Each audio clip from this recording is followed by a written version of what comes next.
Caríssimos irmãos e irmãs, nós estamos celebrando a segunda festa natalina. Nós estamos em pleno tempo do Natal. É sempre bom recordar, no Natal nós não celebramos simplesmente o nascimento de Jesus, nós celebramos a sua manifestação entre nós, o seu aparecimento entre nós, que se deu por meio do seu nascimento, fazendo-se verdadeiramente homem, ele que é verdadeiramente Deus, ele que nasceu em uma família, que é o mistério que hoje celebramos, ele que revelou que ele é Deus, e consequentemente a sua mãe, sendo mãe sua, é mãe de Deus. Ele se revela como salvação aos pagãos, e ele se revela como aquele esperado pelas tradições judaicas, pelas escrituras. Ele é o Messias esperado, ele é o Cordeiro de Deus que tira o pecado do mundo. Então são 5 as festas natalinas, e durante essas festas natalinas, todos nós podemos dizer Feliz Natal. Até lá o dia 13 de janeiro, quando nós celebrarmos a festa do batismo do Senhor, nós estaremos no tempo do Natal. Então é tão verdade que a festa do Natal, que o Natal não é apenas a festa do nascimento de Nosso Senhor, que hoje ele tem 12 anos. Nós estamos, o evangelho de hoje, Jesus com 12 anos perdido no tempo. Você diz, mas padre, ele nasceu agora no dia 25, e 5 dias depois a igreja já o celebra com 12 anos. E no dia 13 de janeiro, com 30. Por quê? Porque dia 13 de janeiro celebraremos o batismo do Senhor. E por que isso? Porque o Natal não é apenas a festa do nascimento do Senhor. O mistério do nascimento de Jesus na nossa carne, quando ele, verdadeiro Deus, se faz verdadeiro homem, nós celebramos no dia 25. E hoje nós celebramos que ele entra numa família. Ele não apenas se fez homem, porque ele poderia ter vindo do céu como homem. A Deus tudo é possível, mas ele quis nascer homem, menino. Ele poderia ter vindo do céu adulto. Não, ele quis se fazer homem no ventre de uma virgem, nascendo criança dentro de uma família. Com isso, meus santos, Jesus mais do que nunca santifica a família, porque agora a família de Nazaré é o protótipo, é o exemplo para todas as famílias, não apenas as famílias cristãs, sim, principalmente, mas as famílias do mundo inteiro. Aqui, meus santos, apenas um parêntese. Uma família, ela não se faz segundo a vontade do homem, no sentido de que eu tenho uma família como eu quero, o modelo de família que eu quiser. A família é um dom recebido de Deus. Quando nós olhamos para a família de Nazaré, nós vemos o que Deus espera de uma família. Não apenas, mas também. Mas não apenas, que é um homem e uma mulher, e aqueles filhos que daquela união vierem, que nós podemos ver de uma maneira mística na família de Nazaré. Mas as virtudes que devem ser vividas dentro de uma família. Então, voltando, quando eu digo um homem e uma mulher, embora a sociedade atual, paganizada, queira apresentar como modelo de família tantas uniões, mas família pensada por Deus desde o início da criação. Nós hoje tivemos como primeira leitura o livro do Eclesiástico, mas nós teríamos como possibilidade de primeira leitura uma leitura retirada do livro do Gênesis, que fala que Deus criou o homem e a mulher e disse que não era bom que o homem ficasse sozinho, que o homem se unisse à sua mulher, para mostrar o pensamento de Deus. Isto é, aquele pensamento desde as origens, que Deus pensou o homem e a mulher debaixo da lei de Deus, obedecendo os mandamentos de Deus, vivendo segundo a lei de Deus. Pois bem, aqui apenas um parênteses para que nós nos recordemos que a família é um dom recebido. Deus que nos criou sabe o que é o melhor para nós e Ele apresenta a família de Nazaré como o exemplo de felicidade já aqui na terra para as famílias. A família de Nazaré não é um exemplo para que as famílias vão para o céu. Sim, também, principalmente. Mas não apenas. Mas é um caminho de nós, família, já encontrarmos aqui neste mundo a felicidade. Aquilo que é possível de felicidade neste mundo. A família de Nazaré, meus santos, na casa de Nazaré, na família de Nazaré, Deus tinha a precedência. Deus estava em primeiro lugar. Deus era honrado de verdade. Nós podemos ver na atitude da Virgem Maria, na sua obediência à palavra de Deus por meio do anjo. Nós podemos ver por meio da atitude de São José, que acolhe a Virgem Maria como esposa, sabendo que aquela criança não era seu filho biológico, mas que ele o teria como tal, o guardaria e protegeria como seu. Nós vemos aqui nesses dois exemplos, nós teríamos outros, a obediência da Virgem Maria e a obediência de São José. Naquela casa, naquela família, Deus é honrado. Naquela casa, naquela família, Deus tem os seus direitos respeitados. É uma expressão que talvez nós não estejamos tão habituados como outrora, mas os direitos de Deus serem respeitados. Dá a Deus aquilo que lhe é devido, o dever de justiça. Isso a família de Nazaré viveu em plenitude. Isso nós, nas nossas famílias, cada um na sua vida familiar, mas na sua vida particular também, viver esta realidade, a precedência de Deus.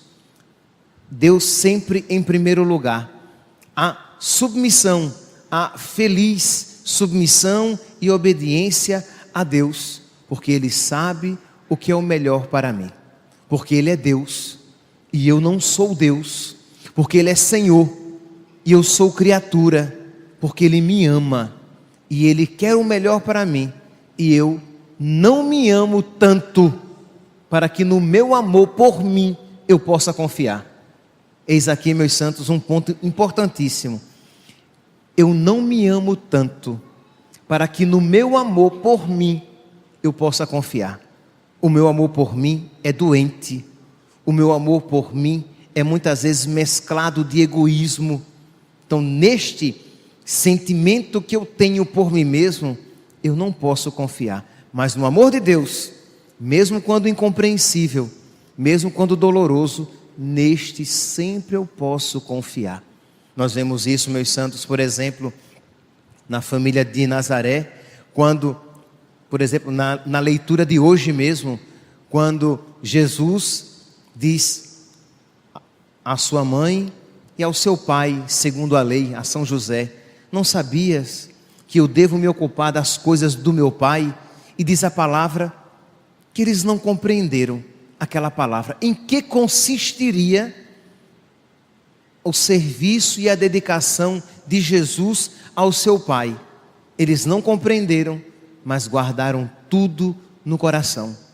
Quando a Virgem Maria, retornemos aqui no 8º dia do nascimento, quando Jesus foi apresentado ao templo para ser circuncidado, e Simeão vem ao encontro feliz da vida e olha para a Virgem Maria e diz: uma espada te transpassará a alma. Assim do nada. Primeiro, imagina aqui a cena. Primeiro ele se alegra e diz que aquele menino será grande, que será causa de queda e reerguimento em muitos em Israel, que ele se sentará no trono de Davi, que o reino dele não terá fim. Mas ele se volta para a Virgem Maria e diz: mas uma espada vai transpassar o teu coração. E diz a palavra que a Virgem Maria não compreendeu aquela palavra tão dolorosa, mas ela guardou no seu coração. Na família de Nazaré, eles aprenderam, eles nos ensinam que a Deus nem sempre se entende. Os caminhos de Deus, meus santos, às vezes são tão misteriosos, mas se nós confiamos e se nós confiarmos no seu amor, nunca duvidaremos dele. Não compreenderemos, mas diremos: Deus é amor e misericórdia. Misericórdia e piedade é o Senhor, Ele é amor, é paciência, é compaixão. O Senhor é muito bom para com todos, sua ternura abraça toda a criatura. Deus é bom, eu não vou duvidar dele.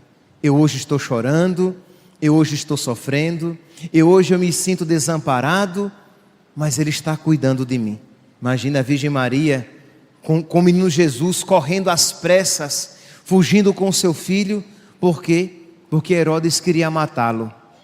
E ela não se deixa, nem ela nem São José, se deixam levar pelo sentimento de desespero e desamparo. Mas dizem: este é o Filho de Deus, embora protegido apenas, pelo menos aparentemente, por criaturas humanas. Imagina, o Filho de Deus deveria ter uma proteção, mas não, foi protegido simplesmente por Maria e José. Então aqui, meus santos, essa realidade que a família de Nazaré ensina a todas as famílias, de que nós vivemos na providência de Deus e confiamos na sua bondade, mesmo que às vezes seja tão difícil de enxergá-la. E tantos outros pontos que nós poderíamos meditar na família de Nazaré e ver que são realidades que nós precisamos viver nas nossas famílias. Então, para isso, eu gostaria de tomar as duas primeiras leituras, a primeira leitura e a segunda leitura da missa de hoje, para que elas apresentem para nós o que é que Deus pensa de uma família, o que Deus quer das nossas famílias, isto é, o que é que Deus quer de você na sua família. Não escute essas palavras e dizendo assim: é o que Deus quer para as famílias em geral, para as famílias do mundo inteiro, ou então o que Deus quer para a minha família. Sim, meu santo, o que Deus quer para as famílias em geral, o que Deus quer para as famílias do mundo inteiro, o que Deus quer para a sua família, mas começando de você. O que Deus quer que você viva, para que esta realidade pensada por Ele comece a existir na sua casa, na sua família. Na primeira leitura, o ponto principal aqui é o honrar pai e mãe. Meus irmãos, dentre os 10 mandamentos da lei de Deus, o único mandamento que vem com uma promessa explícita de Deus é o honrar pai e mãe. É claro que Deus abençoa e recompensa, porque Deus é bom, a todos aqueles que obedecem os seus mandamentos. Mas o único que vem de uma maneira explícita é o quarto mandamento da lei de Deus. Deus promete que o filho que honrar o seu pai e a sua mãe, Deus promete que o abençoará. Deus promete que o filho que for bom com o seu pai e com a sua mãe, Deus concederá abundantes graças. Deus promete que o filho que amparar o seu pai e a sua mãe terá suas preces atendidas e terá até os seus pecados perdoados. E aqui, meus santos, talvez, glória a Deus, se os seus pais são pais muito bons, glória a Deus, mas isso vale também e principalmente para aqueles que têm pais difíceis. Uma mãe difícil, um pai difícil, uma mãe e um pai que não fazem por onde ser amados. Pois bem, por causa de Deus, você é chamado a honrar seu pai e sua mãe, porque aquele que honra o pai e a mãe, na verdade, é a Deus que honra. Aquele que respeita o pai e a mãe, na verdade, faz para Deus aquilo que para o seu pai e para a sua mãe ele está fazendo. Diz aqui, essa bela leitura que poderíamos depois, amanhã ou um outro dia, meditar mais detidamente esta palavra. Deus honra o pai nos filhos e confirma sobre eles a autoridade da mãe. Quem honra o seu pai alcança o perdão dos pecados e evita cometê-los, e será ouvido na oração cotidiana. Imagine quantas promessas só para aquele que honra o seu pai e a sua mãe, que procura amar o seu pai e sua mãe, que procura respeitar o seu pai e sua mãe, que procura amparar o seu pai e sua mãe, que procura dar atenção ao seu pai e à sua mãe, que pode ser que o seu pai ou a sua mãe não precisem do seu dinheiro, não precisem dos seus cuidados, no sentido de que eles não estão doentes, mas ele precise da sua atenção, do seu carinho. Ah, padre, mas o meu pai não me deu carinho, a minha mãe nunca me deu carinho. Pois bem, meu santo, você hoje tem o carinho de Deus, e você pode transmitir o carinho de Deus para o seu pai e para a sua mãe. A minha mãe nunca me deu carinho. Pois bem, meu santo, você hoje tem o carinho de Deus, e você pode transmitir o carinho de Deus para o seu pai e para a sua mãe. Ah, mas é difícil. É, meu santo, é difícil, mas peça a Deus a graça, porque se Deus está mandando você fazer algo, Deus dará a você a graça de realizá-lo. Ah, eu nunca expressei o carinho e o amor que eu tenho ao meu pai. Eu amo, eu rezo por ele. Ok, muito bem, meu santo, maravilha. Mas o seu pai não é anjo, então ele precisa experimentar o seu amor. Então não vale a pena apenas simplesmente rezar pelo seu pai. Tem aquela expressão que a esposa de César tem que ser e parecer honesta. Pois bem, o filho tem que amar e tem que mostrar que ama o seu pai. Não apenas amá-lo no coração, misticamente, espiritualmente, mas tão espiritual, que só Deus vê. Porque o pai nem sonha que é amado pelo filho. Ah, padre, mas e o pai não deve amar o filho? Deve, meu santo, mas o mandamento não é pai, honre o filho. O mandamento é filho, honre o pai. Esse é o mandamento. É claro que nós devemos amar a todos, até os inimigos. É óbvio que os pais devem amar os filhos. É óbvio que se os filhos não amarem os pais não devem, por causa disso, não amar os seus filhos. Mas eu só estou dizendo que o mandamento é: filho, honra teu pai. Filho, honra tua mãe.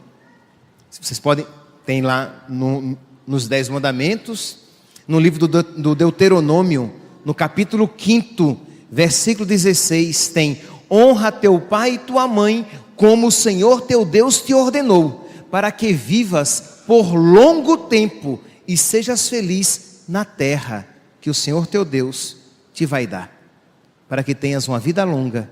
Era essa a mentalidade de felicidade para o povo judeu na época, uma vida longa. Então, se você amar o seu pai e a sua mãe, Deus promete então dar uma vida longa. Hoje nós sabemos que o ideal de felicidade não é uma vida longa ou uma vida curta, é a vida no céu. Honra teu pai e tua mãe e alcançarás o perdão dos teus pecados, terás a graça de não cometê-los e serás ouvido na oração cotidiana. Só isso já deveria ser suficiente para que eu me empenhasse com todas as fibras do meu ser para amar e amar com generosidade o meu pai, a minha mãe, e amá-los por causa de Deus. Por que eu fico repetindo? Por que eu fico repetindo por causa de Deus? Porque, meu santo, se você ama o seu pai ou a sua mãe por causa deles mesmos, primeiro você tira a sobrenaturalidade. Você já não é mais um amor caridade, já não é por causa de Deus, mas é pela pessoa mesma, simplesmente. Segundo, quando você verá os defeitos deles, você desanimará. Por quê? Porque o seu pai é doente, a sua mãe é doente, o seu pai e a sua mãe são pecadores. Ora, se você os ama por causa deles, quando eles derem motivos para não serem amados, você não mais os amará, Mas se você os ama por causa de Deus, Deus nunca nos dará motivos para deixar de amar. Muito pelo contrário. Então, amar por causa de Deus. E continua a leitura, que é bela. Quem respeita a sua mãe é como alguém que ajunta tesouros. Quem honra o seu pai terá alegria com os próprios filhos. E no dia em que orar, será atendido. Segunda vez. Quando você rezar, você vai ser atendido. Meu filho, ampara o teu pai. Quem respeita o seu pai terá vida longa. Está repetindo aqui Deuteronômio capítulo 5, versículo 16. Meu filho, ampara, versículo 7. Quem respeita o seu pai terá vida longa. E quem obedece ao pai é o consolo da mãe. Meu filho, ampara o teu pai na velhice e não lhe causes desgosto enquanto ele vive. Então, às vezes, meus santos, as limitações do seu pai e da sua mãe, limitações reais, faltas reais, verdadeiras que ele causou a você, não seja mais o caso de você colocar para fora, de você colocar diante do sacerdote, de você colocar diante de Deus na oração. Mas para que você jogar na cara do seu pai ou da sua mãe os erros que eles cometeram para com você? Mas é verdade, padre, eles erraram. Meu santo, mas se Deus jogar na minha cara os pecados também que eu cometi, eu estou perdido, né? Não terei nem mais cara para aguentar. Se Deus jogar e me relembrar todos os erros que eu já cometi. Então, se Deus não me trata assim, por que é que eu vou tratar assim os meus pais? Então, filho, ampara teu pai na velhice e não lhe causes desgosto enquanto ele vive. Mesmo que ele esteja, em nordestinês a gente diz assim, meio broco, perdendo a lucidez. Mesmo que ele esteja perdendo a lucidez, mesmo que ela esteja perdendo a lucidez, dê alegria, ampare-o, não lhe causes tristeza. E Deus continua, a caridade feita a teu pai não será esquecida, mas servirá para reparar os teus pecados. Mais uma vez, Deus promete então, primeiro, que Deus não se esquecerá e que Deus vai perdoar até os nossos pecados pelo amor que nós damos aos nossos pais. Imagine, meus santos, é promessa de Deus. Deus promete que nos perdoará os nossos pecados se nós honrarmos o nosso pai e a nossa mãe. Então, a primeira leitura, retirada do livro do Eclesiástico, no capítulo 3, é isso. Se restringe neste ponto, honrar pai e mãe. Eu já poderia terminar a humilhar. Não vou terminar não. Eu já poderia terminar a homilia. Vocês iriam para casa mais cedo.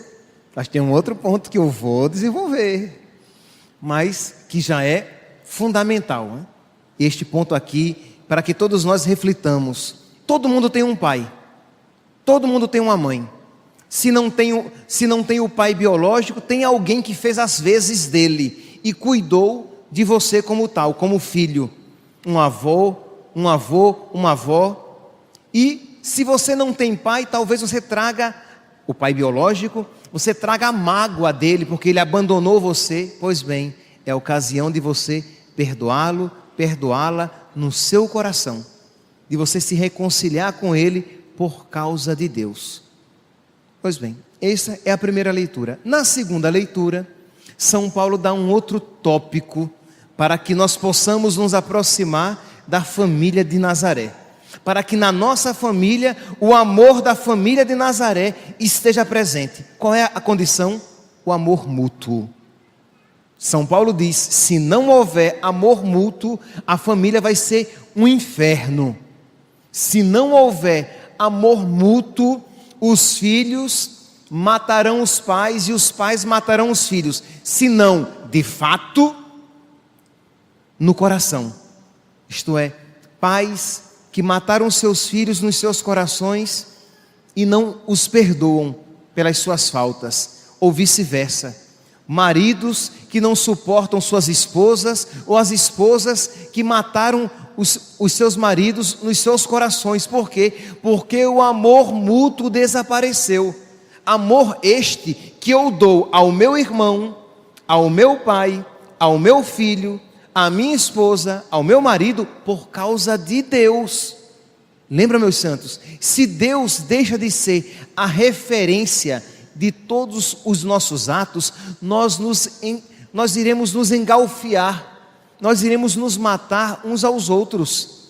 Se Deus não for a referência do meu amor a vocês, meus paroquianos, e se Deus não for referência do amor de vocês por mim, mais cedo ou mais tarde, nós nos mataremos. Primeiro, porque vocês não são santos. Segundo, porque eu também não sou. Quando vocês virem os meus defeitos e eu vir os defeitos de vocês, eu vou matar vocês no meu coração e vice-versa. Mas se Deus é a nossa referência, se é por causa de Deus que eu amo vocês, não se acostume não, tá? Eu tudo vou perdoar. Por quê? Porque Ele tudo me perdoa. Deus é a minha referência e vice-versa. Se o amor de Deus é a referência de vocês, vocês tudo vão perdoar, porque a caridade tudo perdoa. Ora, se o amor de Nazaré, se nós lutamos e se nós lutarmos para que o amor de Nazaré, da família de Nazaré, esteja presente nas nossas casas, nós não teremos famílias perfeitas, mas nós teremos o amor ali presente. O amor que se constrói e reconstrói a cada dia. Por quê? Porque se o amor está presente, o perdão também está. E é o que São Paulo diz. Outra belíssima leitura que nós poderíamos refletir em casa. Irmãos, vós sois amados por Deus. São Paulo então já lembra. Lembre-se, você é amado por Deus, por isso que você deve amar. Vós sois amados por Deus. Por isso, revesti-vos de sincera misericórdia, bondade, humildade, mansidão, paciência, suportando-vos mutuamente, se um tiver queixa contra o outro. Suportando-vos, a palavra é forte, mas é isso mesmo, existem períodos em nossa família que nós precisamos nos suportar por amor a Deus. E só assim os filhos não matam os pais, e os pais não matam seus filhos nos seus corações. Só assim nós iremos exorcizar o divórcio das nossas famílias. Por quê? Porque nós, por amor a Deus, estamos dispostos a suportar um ao outro, suportando-vos uns aos outros e perdoando-vos mutuamente. Suportando-vos uns aos outros e perdoando-vos mutuamente. Por causa de quê? Porque eu sou amado por Deus e Deus me suporta. Uma coisa que nós às vezes nos esquecemos: Deus me suporta. Eu sou horroroso aos olhos de Deus. Deus vê todo o horror do meu pecado, porque vocês não veem, vocês sabem que eu sou pecador, mas vocês não veem com toda a rudeza e crueza os meus pecados. Eu sei que vocês são pecadores, mas eu não vejo a feiura das suas almas. Mas Deus vê o horror das nossas almas, a feiura do nosso coração, a estreiteza da nossa capacidade de amar. E mesmo assim, Deus nos suporta, porque Ele nos ama, e Ele nos perdoa, porque Ele nos ama. E nós precisamos então fazer essa experiência de fé, do amor de Deus, e dizer: por causa de Deus, eu quero me revestir de sincera misericórdia, bondade, humildade, mansidão, paciência, suportando e perdoando, porque Deus merece que eu assim faça, porque primeiro, Ele assim me amou, e segundo, ao me amar, Ele me deu o amor que me capacita a amar desta maneira. Meus irmãos, e aí continua, São Paulo vai aqui no versículo 18: esposas, sede solícitas para com os vossos maridos, como convém no Senhor. Maridos, amai vossas esposas, e não sejais grosseiros com elas. Filhos, obedecei em tudo vossos pais, pois assim é correto diante do Senhor. Pais, não intimideis vossos filhos. Mas tudo brota e emana aqui destes primeiros versículos que nós precisamos nas nossas famílias, com os nossos filhos, com os nossos pais, com a esposa, com o marido, viver a bondade, misericórdia, humildade, mansidão, paciência, aprendendo a suportar e a perdoar por amor a nosso Senhor. Que hoje, meus santos, celebrando a Sagrada Família, que nós peçamos a Deus a graça de levar este amor para as nossas casas.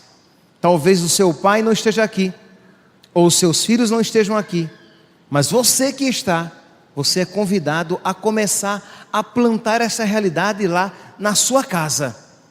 Talvez a família toda esteja aqui presente, mas nem todos vão começar a colocar em prática da mesma maneira. Comece você. E se você vai comungar, nossa, você receberá Jesus vivo, inteiro no seu coração. Comungue bem. Depois da missa, se você não está desesperado para ir para casa, terminou a missa, o padre vai expor o Santíssimo, permaneça na igreja, faça 10 minutinhos, 10 minutinhos. Os mais generosos podem permanecer um pouco mais, se não, 10 minutinhos, permaneça na igreja, reze pela sua família, reze pelas famílias que você conhece e que estão passando por dificuldades, interceda por casais que estão passando por crise e sendo tentados ao divórcio. Interceda pela sua, interceda pelas dos outros, mas vamos dar esta alegria a nosso Senhor, para neste dia em que nós celebramos a família de Nazaré, que nós peçamos a Deus que aquele amor que esteja abundantemente presente naquelas famílias, e seja também presente na nossa e dos nossos. Louvado seja nosso Senhor Jesus Cristo.